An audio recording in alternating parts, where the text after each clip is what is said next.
Pappu Donga, the dark love story of Dark Donga.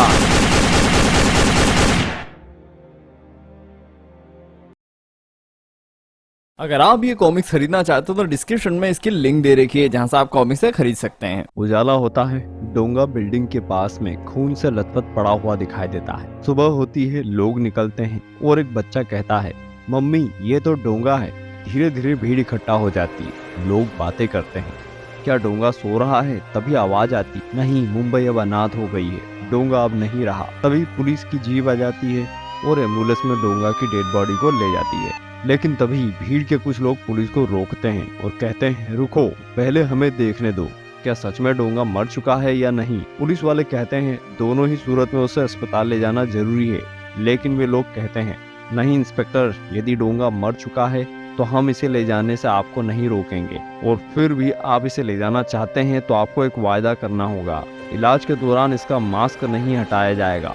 लेकिन police वाले नहीं सुनते। भीड़ हावी हो जाती है, पुलिस वाले गोली चलाते हैं और जल्दी से डोंगा की डेड बॉडी को एम्बुलेंस में उठाकर ले जाते हैं। पीछे से लोग पत्थर मारते हैं और चिल्लाकर कहते हैं कि मास्क मत हटाना। हॉस्पिटल में डॉक्टर भी हैरान हो जाते हैं, क्या सच में यह डोंगा है।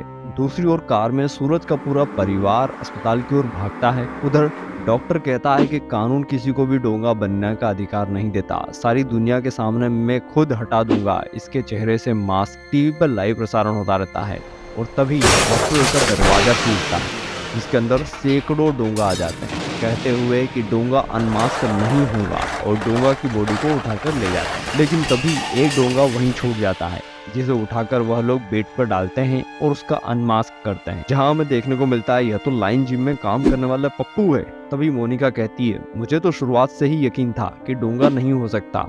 पप्पू आखिर डोंगा बना कैसे? इसका जवाब तो वो खुद ही दे पाएगा। पप्पू बेड पर लेटा हुआ सोचता रहता है कि मेरे कारण डोंगा मारा गया, मैं उसकी मौत का जिम्मेदार हूँ। सचमुच में जीने के काबिल नहीं हूँ, लेकिन मैं क्या करूँ, हिलने से भी लाचार हूँ, एक पल भी जीना नहीं चाहता। कोई है, कोई हो तो मेरी सांसें रोक दो। और तभी बैक स्टोरी चलती है एक हफ्ता पहले की, रोज डे पर।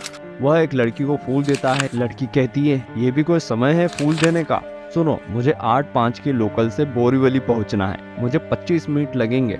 अगर तुम साइकिल से मेरी ट्रेन से पहले वहां पहुंच जाओ और मेरे बाहर निकलते ही मुझे फूल दो, तो मैं तुम्हारे प्यार को एक्सेप्ट कर लूंगी और यही तुम्हारा इकलौता आखिरी मौका होगा। पप्पू कुछ नहीं सोचता, साइकिल उठाता है और तेजी से ट्रेन की ओर चल देता है। लेकिन तभी एक लड़का बीच में आ जाता है, जो उसके फूल छीन लेता है और उसे साइकिल से उतार के पटक देता है और उसे घूंसे मारने लगता है। और वहीं अचानक से डोंगा आ जाता है और उसे बचा लेता है। वह डोंगा को थैंक यू बोलकर वहां से चले जाता है।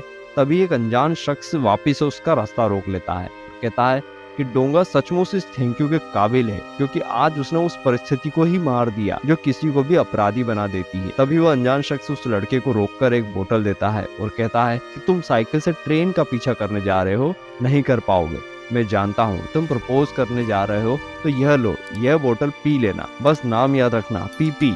Best of luck. और फिर भगवान जाने क्या था उसमें, मेरे रग रग में एक जोश आ गया। मैं उस समय से 5 मिनट पहले ही बोरीवली पहुंच गया था साइकिल से। पप्पू कहता है, वेलकम टू बोरीवली। लड़की कहती है, एकदम शॉक्ड हो जाती है, इम्पॉसिबल। लड़की पूछती कि आखिर तुमने यह कैसे किया, साइकिल लोकल ट्रेन से पहले कैसे पहुंच सकती है। वह कहता है कि यह सब मेरे प्यार की ताकत, मेरे प्यार में विश्वास की वजह से हुआ है। तभी लड़की कहती है, यह असंभव है, सच्चा प्यार करने वाले अपने साथी से कोई भी राज नहीं छुपाते। रुको सरगम, यह रोज एक्सेप्ट कर लो सरगम।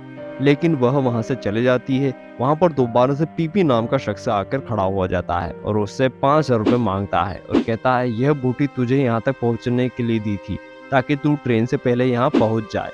अब ला, मुझे मेरे पैसे दे। वो कहता, पैसे की तो कोई बात नहीं होती, लेकिन वह कहता है कि मुफ्त में तो कफन भी नहीं मिलता, फिर इतनी कीमती दवा कैसे मिल जाएगी। तुम्हारे पास एक ही रास्ता है, या तो पैसे वापस दो या फिर मेरी एक पहेली को सुलझाओ। फिर वह एक कहानी सुनाता है जिसे उसने विक्रम से पीपी बना दिया। पीपी बताता है कि मैंने अपना पहला खून सिर्फ 5 रुपए के लिए किया था, एक फूल बेचने वाले लड़के का। तब मेरे पास एक फोन खरीदने के लिए 5 रुपए नहीं थे, आज मेरे पास करोड़ों की दौलत है। मैं अपराधियों के बीच जेल में रहा, वहाँ एक साधु मिला जिसने मुझे एक बूटी दी, जो कि विदेशी ड्रग्स के साथ मिलाकर खाने से ताकत और आत्मविश्वास बढ़ाती थी।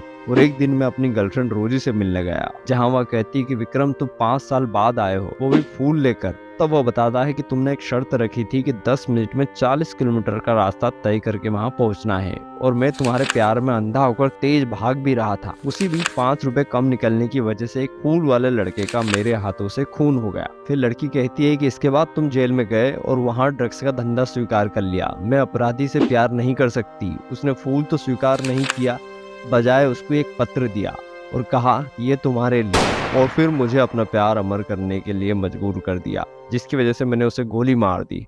और फिर वह लिफाफा खोला, उसमें से एक काला और एक पीला गुलाब निकलता है। उसमें लिखा होता है काला और पीला गुलाब, बस और कुछ नहीं। इन गुलाबों का क्या मतलब है? काश मैंने उसे गोली मारने के पहले उससे यह पूछ लिया होता। अब उसी पहेली का हल बताने के लिए पीपी पागल हो चुका था। वह कहता है कि तेरे पास 2 ही रास्ते हैं, या तो मेरी पहेली का हल बता दे या फिर पैसे लौटा दे।